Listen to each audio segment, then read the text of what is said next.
En ce dernier week-end de mars, le SICTOM était le partenaire officiel de la 6e édition de la grande course RATP du Grand Paris, où 16 000 coureurs ont pu franchir la ligne d'arrivée sur les pistes du Stade de France. L'occasion pour le syndicat de valoriser son engagement en faveur de la sensibilisation des Franciliens aux éco-gestes via un événement sportif éco-responsable. Là, on est au Stade de France, on vient de faire un 5 km et donc là, on tombe sur en effet une petite tonnelle avec plein de renseignements sur le recyclage. C'est très intéressant d'avoir des stands comme ça quand on arrive d'une course. Je pense que tout le monde est intéressé, tout le monde est conscient de ce qui se passe, mais on n'utilise pas toujours les gestes qu'il faut. Il faut trier les déchets. C'est très important que le SICTOM participe et soit mis en avant à des événements comme celui-ci. Parce qu'à mon sens, c'est très important de sensibiliser les gens à ce que deviennent leurs déchets. Si on n'a pas connaissance que la finalité c'est de créer de l'énergie, on ne se donne pas les moyens de faire l'effort de bien trier. Et aujourd'hui, mal trier, ça impacte toute une chaîne. Et donc c'est hyper important de faire de la pédagogie. On trouve que c'est vraiment une très bonne initiative pour sensibiliser au recyclage des déchets. C'est un chose que moi je fais personnellement, mais ça permet de toucher un plus grand nombre de personnes, surtout sur ce genre de site.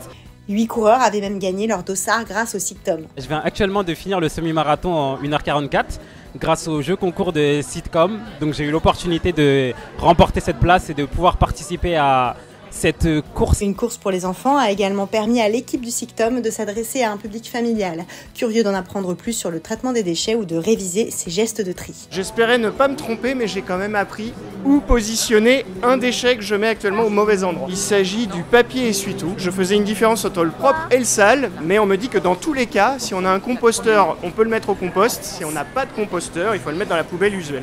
Et on a également découvert qu'il y avait énormément de centres de tri plus largement que dans la petite couronne de Paris. Et effectivement, ça pourrait être intéressant d'aller le visiter pour comprendre le fonctionnement et voir la chaîne de tri finalement. Sur le stand, un quiz était proposé pour gagner une BD.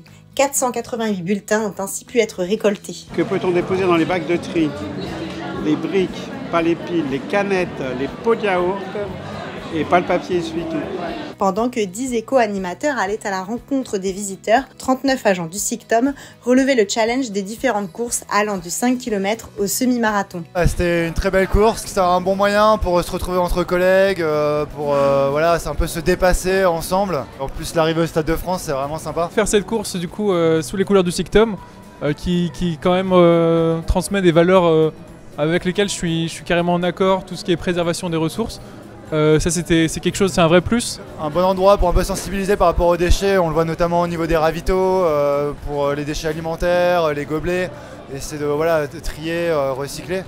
Et donc ça touche en plus un public assez large. C'est vrai que profiter de ce genre d'événement qui a une dimension environnementale pour installer un stand et communiquer sur les déchets, c'est quelque chose de très pertinent. Au total, plus de 1200 personnes ont pu être sensibilisées au travers de 2 animations sur le traitement des déchets, un moment de convivialité partagé sur le stand au service des bonnes pratiques de tri, de la réduction de nos déchets et de la lutte contre le gaspillage.